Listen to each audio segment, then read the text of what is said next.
in several areas on their defense all year.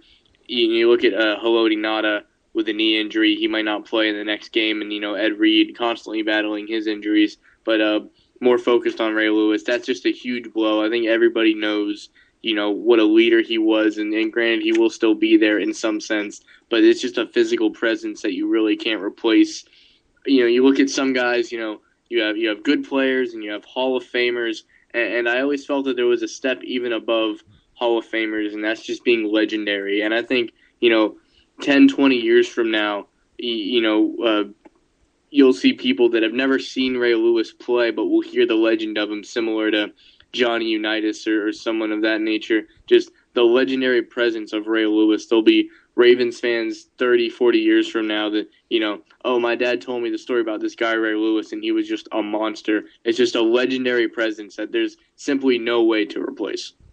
Ray Lewis is an emotional leader that, as you mentioned, Phil, certainly missed. And, of course, outside of, perhaps some extremely non-football fans, who cannot be a hater of Ray Lewis. And this defense will certainly, take a big-time hit. But I didn't realize until looking over the stats just how bad the Ravens statistically are. Now, they're 5-1. But on defense, outside of, a few teams, they are ranked 26th in total defense, including 26th against the run and 23rd against the pass. And that was the key for the Cowboys in this game. They ran the ball right down the Ravens' throat, and they actually had some big-time success. And certainly without Ray Lewis there, that will take a big-time hit. But before we get into this game, have we seen the last play in the last game of Ray Lewis after an illustrious 16-year career?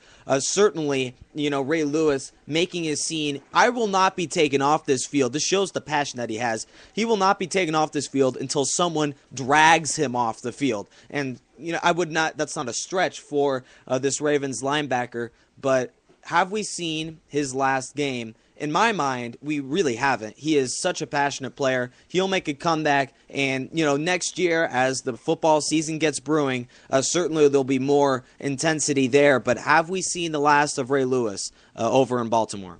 Well, the easy question, the easy answer, would be, of course not. That nothing, regardless of what it is, it might stop a normal human from getting back on the field, but anyone that's even seen him play once knows that Ray Lewis is not normal. There's just something about him that is, higher than another human being.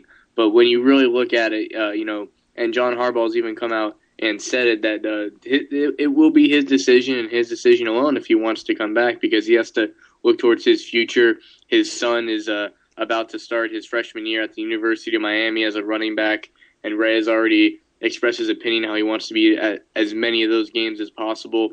So, I think Ray Lewis, he will have time to reflect this year on if he thinks it is worth. Obviously, football is always going to be worth it to him, but, is this a time, maybe this is a huge injury, but, it's an injury that you can walk away from and still be healthy the rest of your life. Do you want to drag it out till you have an injury that will affect how you spend the rest of your life? So it's definitely a situation that I don't think we're going to know a clear answer until maybe late in the offseason when the season starts, picking up again on if Ray Lewis is going to come back. I think it's definitely something that we don't really have a lot of information on now, because Ray Lewis, it's really something he's just going to have to discuss with his family and his friends to see what he wants to do.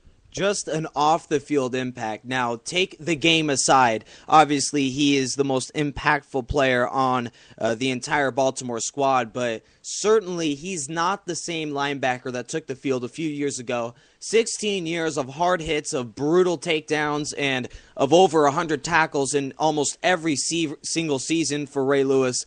Certainly, he will be missed, but he's not the same linebacker as before. And after a big-time injury, Ray Lewis might, during the offseason, take another look at, is, a big-time injury that affects his life worth playing another season for it? He's already done it all, and he's already set for the Hall of Fame, a first-ballot, surefire Hall of Famer for Ray Lewis, perhaps one of the best, if not the best, linebackers of all time. but certainly it's a question that will go around the entire National Football League. And we have Noah Booker, too, who's almost always on our show. Seemingly he's back on the line here to talk more about the National Football League. And Noah Booker is right here on the line. We're waiting for him to get his opinion on the Ray Lewis situation. We're waiting for him to dial in. Missed a few calls from him. But before he gets on the line, Phil, just a quick question. How big of an impact will Ray Lewis have if he decides to make a comeback? Well, I think it'll be interesting because you don't know how people react to these different injuries. Some people come back and they're able to, and it's always interesting with a linebacker because, here's a guy who craves contact. It's his job to, initiate the contact. So you have to know, Ray Lewis always flying in at full speed with an injury that he's repairing from. Will it take some of the power out of his hits? Will it, make him think twice about slamming into a guy? I think many people have said that once the physical part of an injury is gone, the mental, hesitation of it will still stand. So if he does decide to come back, people have already said that he's starting to lose his step. But, of course, every time they say that, he gives them reasons to think that they're wrong. So really, it's just going to be one of those situations where, it's more mental than physical by the time it's healed. Because what he has is definitely very healable. It's not something that should, keep him, it will keep him for the rest of the year, but it's not something that'll have long-term effects on his life. So I think at that point it becomes, the repairing of a mental injury, if you will. And Ray Lewis being as emotional and mentally tough as he is, I think he could handle it. And Noah Booker, certainly we like to have his opinions on for every week. Ray Lewis will be an impact that is missed this year, and certainly the Baltimore Ravens will have to make do without him for at least this season. He's an off-the-field impact that will certainly be missed. Noah, do you think that Ray Lewis, we have seen his last game over in Baltimore. He will be out for the remainder of this year, but Noel, is it just this year, or is it for, the rest of his life? Is he deciding to move on? It's very early to tell, but Noel, what are your thoughts? It's obvious that Ray Lewis is one of the toughest guys in the NFL. I think he's going to make a comeback next year, or maybe even this year if he heals up that quickly. And you're right, he'll definitely be missed. It's just like 2011 when Brett Favre didn't play. It's not the same, and it definitely won't be the same in the NFL unless Ray Lewis leaves. Certainly, Ray Lewis is an off-the-field impact. Now, you did mention that the Ravens linebacker could be back for the end of the regular season or even the postseason. Will he make a return this year? That certainly was, in a way, thrown out the window. We'll have to see just how much of an impact he'll have. Will the Ravens decide to bring him back for perhaps one or two games? Obviously, Ray Lewis will probably be the biggest indicator, but he is an off-the-field impact that will certainly be missed. And obviously, Ray Lewis is the leader of that defense. And without him, without Haloti Ngata, and without this defense being the best that we've seen over the past few years over in Baltimore, how far will the Ravens go, Noel? Do you think they're a top-flight team, and will they make a return to the AFC Championship game, and perhaps even more this year? How do you feel the Baltimore Ravens will do this year?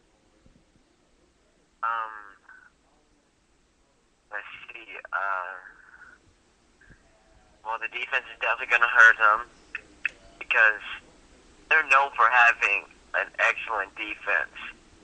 And when Rex Ryan left, the defense was still good, and they still have their superstars, Haloti Ngata, Ray Lewis, Ed Reed, Terrell Suggs, and now that some of these big names are gone, they'll definitely hurt them. So I think they're going to make the postseason. But that's all. They won't win any games. They'll just be like the Falcons.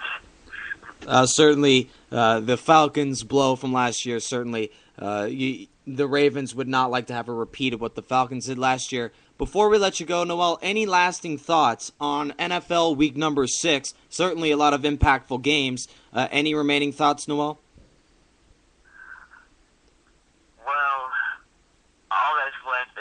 brag about how the Falcons are 6-0. Absolutely. And the Falcons are an elite team. Thanks to all for your call. We certainly appreciate it. We have more on tap in 3 minutes. We have, a tremendous guy, a sports writer coming into the show. He's a guru, and he's one of those sports writers. We should have an interesting time, Phil, with him. But for right now, the Baltimore Ravens took a big-time hit, and it's tough to see them going far into the playoffs, let alone winning any games. So for right now, we can go over to the contrast of that, because seemingly same amount of talent on both sides of the ball, but different style coaching in a way, and they have a more stable quarterback, the Ravens do. But for the Dallas Cowboys, who really put the Ravens run for their money in this game, now with 2-3, the Cowboys have an issue, and for the third time this year, time management is the Achilles heel for the Dallas Cowboys. Certainly showed up on that final drive, missed the 2-point conversion, got the onside kick, but the drive took way too long if you're a Dallas fan, and certainly that last play, just debacle all over the field. They couldn't get a timeout, they couldn't get a play called, and in the end, it resulted in a 55-yard missed field goal by Dane Bailey, and now the difference between the Cowboys and the Ravens is seemingly the coaching. Would you agree? Yeah, I think it's a situation that, Jason Garrett is... I don't want to say too conservative, but he just doesn't have the drive.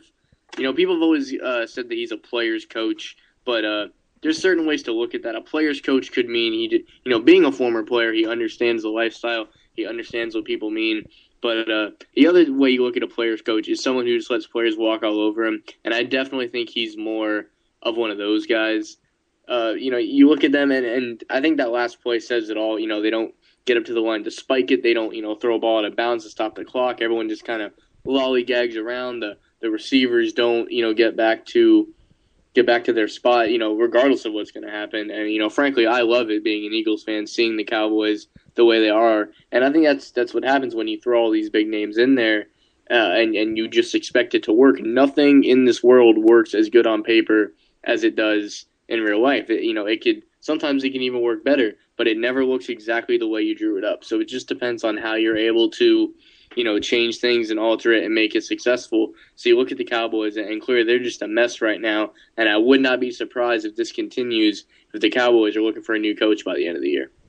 Jason Garrett, certainly Jerry Jones has him protected. And right now for the Dallas Cowboys, things are not looking hot, but Jones made a commitment to Jason Garrett, and he's going to give this Cowboys coach every opportunity in order to win, and in order to prove that it was the right decision to put Jason Garrett as the full-time coach in Dallas. And, for the Dallas Cowboys, certainly they have an issue on their hands, and not just putting it on the coach, but that defense certainly, it's not an elite defense. The Dallas Cowboys cannot cover against, a good passing game. Joe Flacco, very conservative, but did make the big throws down the field and was not picked off in this game. And certainly the Ravens showed that they can pass the football against the Cowboys, and the Cowboys ranked in the bottom half in total defense. So right now for the Cowboys, it might not be – the blame is not on Tony Romo, that's for sure. We can put that story to rest. The issue for the Cowboys is this defense, and in a way, the receiving core and this coaching staff is letting Tony Romo down, and that's why they're 2-3 right now. And it's not just the quarterback, guys. Outside of a few throws, Tony Romo was pitch perfect in this game. So for the defense, will they be able to corral and will they be able to rally and make the plays that it takes for the Cowboys to be in the playoffs? Because for right now, the Cowboys playoffs is not even good enough. And at 2-3, that's in jeopardy. And right now for the Cowboys, will they be able to make a run for the NFC East and win it? Well, I look at this Cowboys defense, and frankly, the only guy that I see giving, 100% on that defense is Sean Lee, the linebacker, which, is totally understandable being, where he learned to play football and where he comes from and his backstory. But you look at these guys, and, just because you have the star on your helmet, and this goes for a few different teams, in college and pro, just because you're wearing the helmet and you're wearing the jersey, you're not automatically connected to the success of those former teams. Just because you have that star in your helmet doesn't mean they're going to put you next to those names that have